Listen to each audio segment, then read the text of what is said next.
Hello there, and welcome to the Outside Views weekly report on Northern Irish politics.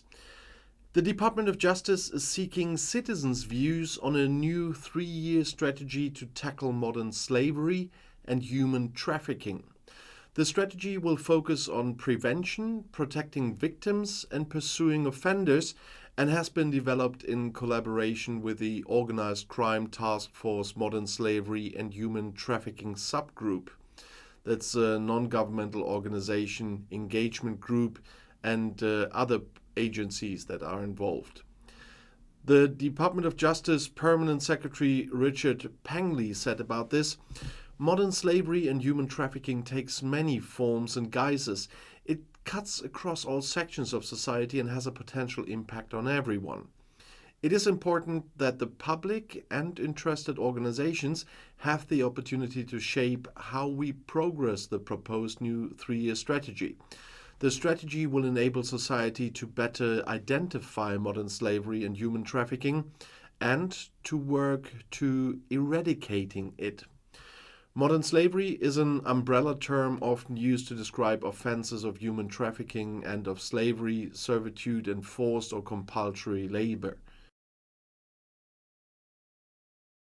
With COVID-19 and flu circulating at high levels in Northern Ireland, the Department of Health is reminding people to take the opportunity to be vaccinated. Last month, we saw a significant rise in COVID-19 rates, with the latest data indicating that around 1 in 16 people in Northern Ireland had the virus in the lead up to Christmas. At the same time, we have seen an increase in cases of flu to the highest levels since before the COVID-19 pandemic, and the departments expect this to persist for a number of weeks. For the majority of people, flu will be unpleasant but will not lead to serious illness. However, it can be dangerous and even life-threatening for some people, particularly those with certain health conditions. And it's important to reduce your risk of getting both illnesses at once, which could make you even more unwell. Remember that free flu and COVID-19 vaccinations are still available for all eligible groups and are the best protection against the viruses. It will also help to protect the health service at a time when hospitals are under extreme pressure, they say. An investigation by the Department for the Economy's Trading Standards Service, or TSS, has found that short-weight bags of coal may be contributing to the cost of living crisis. Over the past 3 months, TSS officers have visited 35 retail premises across Northern Ireland to check the weight of both 20 and 25 kilo bags of coal to ensure consumers are getting what they pay for. A total of 1,107 bags of coal were checked from various packers, and officers found that 103, and that's 9.3%, were short weight. With the average deficiency in each short weight bag being 1 kilo, this equates to consumer detriment of up to 87 pence per bag. The largest deficiency of 2.7 kilos was found in a 20 kilo bag, resulting in a £2.37 detriment to the consumer. Although the majority of bags did not cause concern, in total the bags of coal from 10 different packers were found to be short weight. TSS has taken steps to advise those businesses responsible for placing the short weight products on the market and will conduct further inspections in the coming months. Any traders found to be selling short weight bags of coal may face enforcement action. Land and Property Services, or LPS, has released draft valuations of almost 75,000 businesses in Northern Ireland.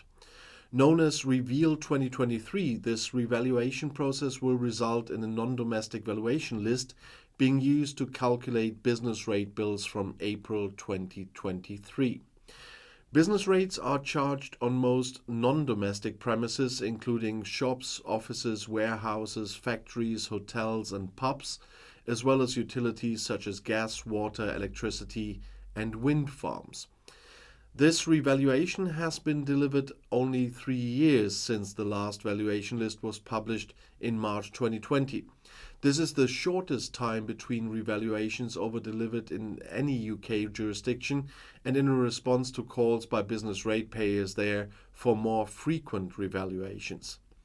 As with all revaluations, the outcome can vary for an individual property, and not all ratepayers will see a reduced rateable valuation.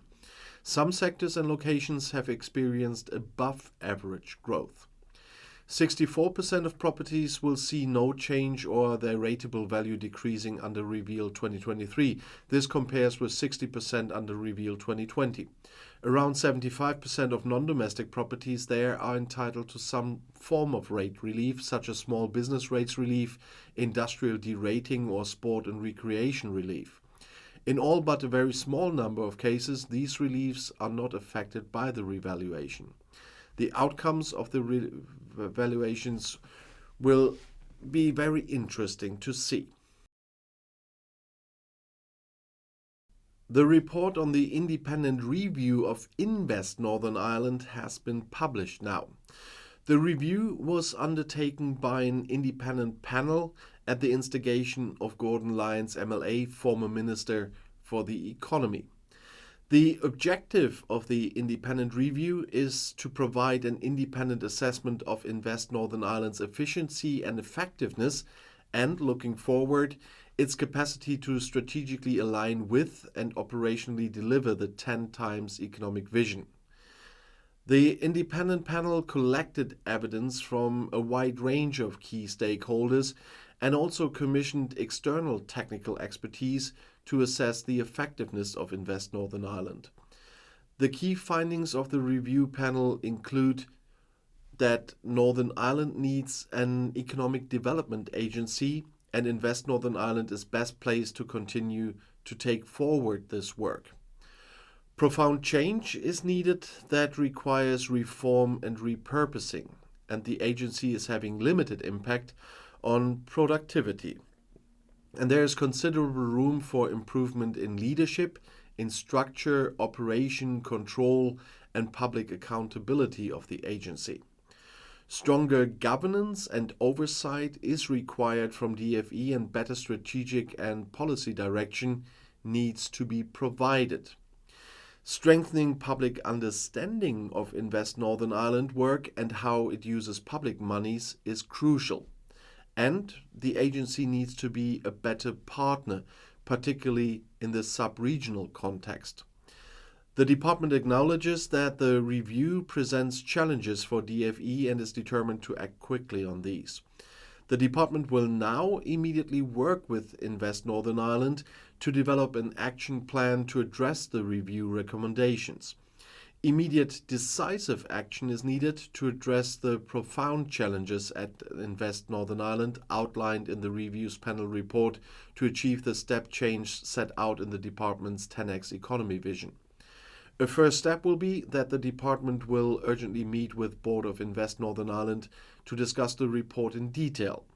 In addition, the department will immediately assess the need for profound change within Invest Northern Ireland to address the report's concerns about leadership, structure, operation, control, and public accountability. The department thanked Sir Michael Lyons, Dame Rotha Johnston, DBE, and Maureen O'Reilly for their thorough report and detailed recommendations.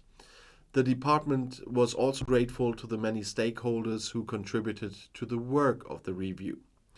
And this concludes this week's report on Northern Irish politics. And I know not many people will watch the videos today, but I will continue to do this because there are people that want this information, and it's an important part not only to look at everything on a global scale. And I'll see you in my next video. I'll be back.